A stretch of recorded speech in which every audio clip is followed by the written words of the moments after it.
Assalamualaikum warahmatullahi wabarakatuh. Selamat pagi anak-anak semua. Bagaimana kabarnya hari ini? Semoga semuanya dalam kondisi sehat walafiat. Hari ini kita akan memasuki tema 3 tentang tokoh dan penemuan dengan muatan pelajaran ilmu pengetahuan alam. Sebelum kita memasuki materi, marilah kita melafazkan basmalah. Bismillahirrohmanirrohim. Baik, adapun tujuan pembelajaran kita pada hari ini mengidentifikasi komponen-komponen listrik dan rangkaian listrik sederhana.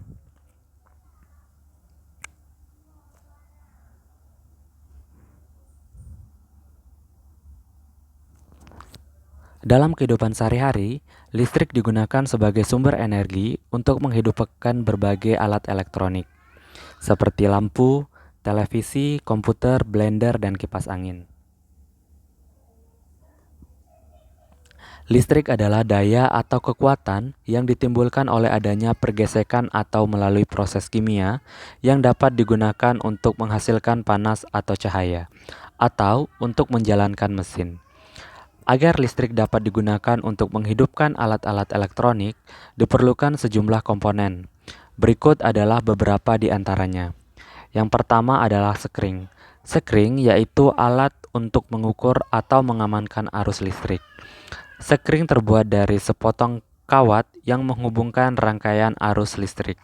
Jika arus listrik bertambah, kawat melebur dan putus, sehingga hubungan rangkaian arus listrik juga terputus. Yang kedua adalah saklar.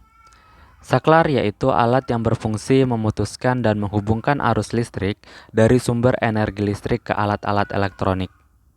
Yang ketiga adalah stop kontak. Stop kontak yaitu tempat menghubungkan arus listrik atau tempat steker ditusukkan. Yang keempat adalah steker. Steker yaitu pencocok yang dipasang pada ujung kabel listrik yang ditusukkan pada stop kontak untuk menyalakan alat-alat elektronik. Yang kelima adalah kabel dan baterai. Kabel yaitu kawat berbungkus karet sebagai penghantar arus listrik. Yang keenam, sedangkan baterai yaitu alat untuk menyimpan dan membangkitkan aliran listrik. Yang terakhir adalah fitting. Fitting yaitu tempat memasang bola lampu listrik yang menghubungkan kabel listrik dengan lampu. Di sini sudah ditampilkan gambar-gambar baik itu sekring, saklar, stop kontak, steker, kabel dan baterai serta fitting yang dapat kita jumpai atau temui dalam kehidupan sehari-hari.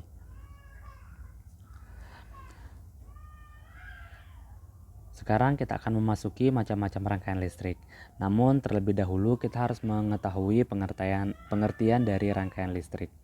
Rangkaian listrik adalah susunan alat-alat listrik yang dihubungkan dengan sumber listrik, sehingga menghasilkan arus listrik.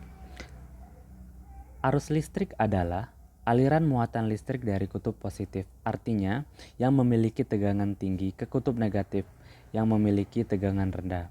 Rangkaian listrik berdasarkan mengalir tidaknya arus listrik terbagi menjadi dua. Yang pertama adalah rangkaian terbuka. Pada rangkaian terbuka ini tidak terjadi aliran listrik di dalamnya. Dengan kata lain, lampu tidak menyala. Yang kedua, rangkaian tertutup. Rangkaian tertutup adalah arus listrik dalam rangkaian mengalir. Dengan kata lain, lampunya menyala.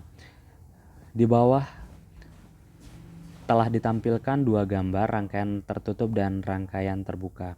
Dapat kita lihat pada rangkaian tertutup, saat saklar dihidupkan, maka rangkaian tersebut dikatakan rangkaian tertutup sehingga menghasilkan lampu yang menyala.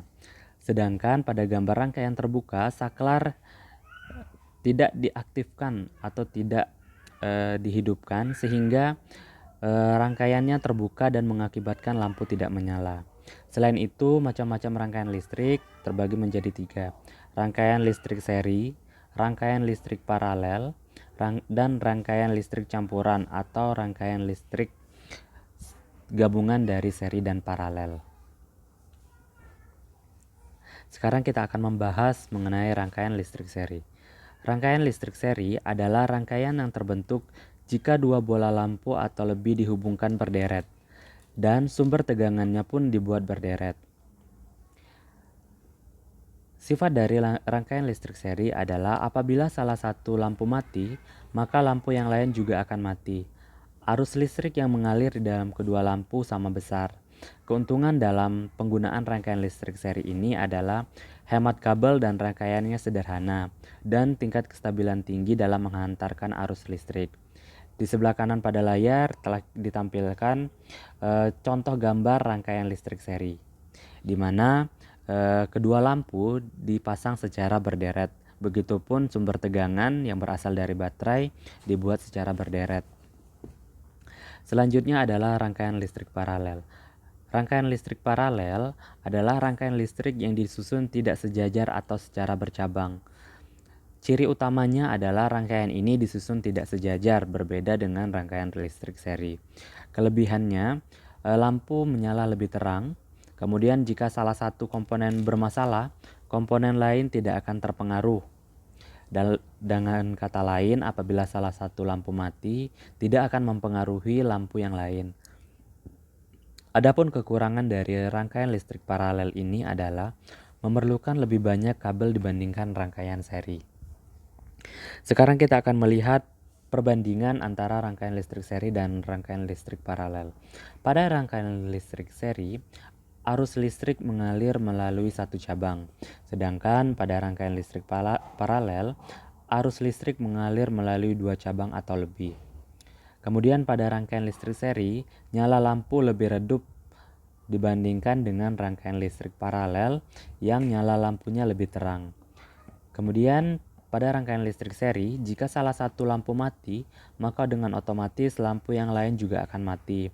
Berbeda dengan rangkaian listrik paralel, jika salah satu lampu mati, maka lampu lain akan tetap menyala.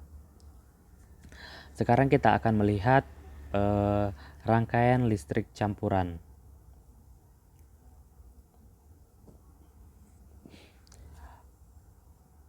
Rangkaian listrik campuran adalah rangkaian listrik yang disusun secara seri dan paralel. Kelebihan dari rangkaian listrik campuran ini, yang pertama, rangkaian sederhana dan cukup mudah dibuat. Yang kedua, rangkaiannya dapat diatur mana yang ingin menggunakan rangkaian seri atau paralel. Yang ketiga, banyak variasi rangkaian listrik untuk berbagai macam keperluan. Yang terakhir, kemudian kekurangannya yang pertama memerlukan lebih banyak kabel. Kemudian yang kedua, jika menggunakan power dari baterai, maka baterai cepat habis.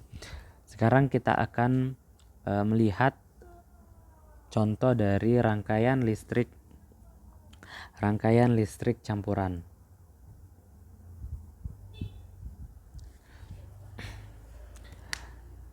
Lampu A dan lampu B dipasang secara seri.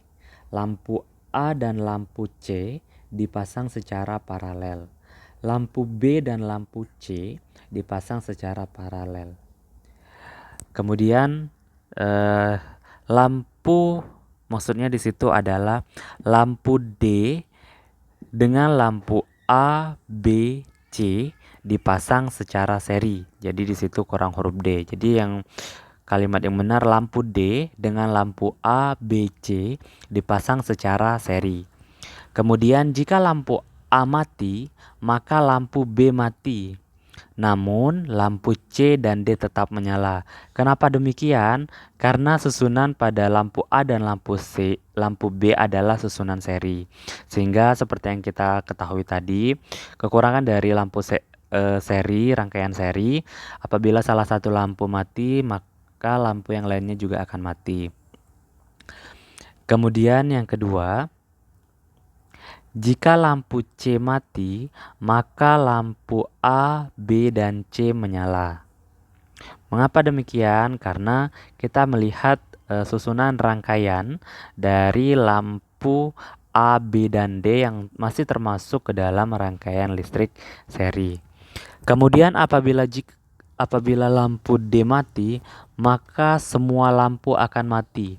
Mengapa demikian? Karena kabel penghubung antara lampu D itu menghubungkan antara lampu A, B, dan C. Sehingga apabila lampu D mati, otomatis lampu yang lainnya juga akan mati. Demikianlah pembahasan materi mengenai komponen-komponen listrik dan rangkaian listrik sederhana.